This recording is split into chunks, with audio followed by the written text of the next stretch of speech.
Now, let's get into the roots of discounted cash flow analysis. As you already noticed in previous lectures, in order to calculate present values, we use discounted cash flow analysis model. Discounted cash flow analysis is a method of calculating present values by discounting future cash flows to the present. And here is the main principle, is that future cash flows is bigger number than present value. If you remember, the value today comes from the future cash flows discounted back at the right cost of capital. Free cash flows are flows that asset generates that are truly cash and truly free.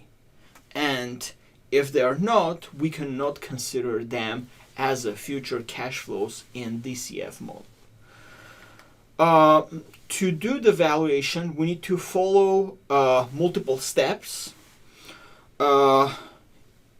And in the first step, we need to forecast ahead and come up with all the future cash flows. How to do that? Well, after forecasting the operating income of the business, so-called earnings before interest and taxes, we should take away taxes first. That takes us to the earnings before interest after taxes. Add non-cash expenses like depreciation and amortization second, and make corrections related to working capital third step. And the last step, the fourth step, will be subtract capital expenditures. And this will take us to the free cash flows, our final objective. Well, after we estimate future cash flows, we use the concept of discounting to calculate values which we expect to receive in the future. Basically, we use next period's value, and we use discount rate to discount next period's value back today to detect the present value. And the simple formula is displayed, and you can find in your handouts, handouts that you're taking notes. And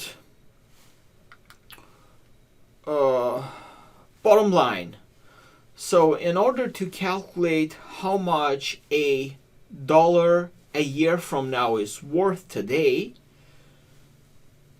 first you need to consider the interest rate or that you would have earned on that particular amount if you didn't have to wait. And one of the options of discount rate can be interest rate, and you could receive that interest rate by making that alternative investment. In other words, it is an opportunity cost you charge for being asked to invest in particular business or asset and wait. Let's use a simple present value example as we did in the previous lectures. Well, if bank pays $105,000 in 1 year, and the interest rate is equal, for example, 5%, we will use the formula that I just displayed, and dividing $500,000 to 1.05, and we will have the present value, which will be equal to $100,000. Okay, so this is a very simple example, and you can use discounted cash flow analysis to play with levers. For example, what happens if revenue growth in the future is less than expected? So it will impact directly on the present value.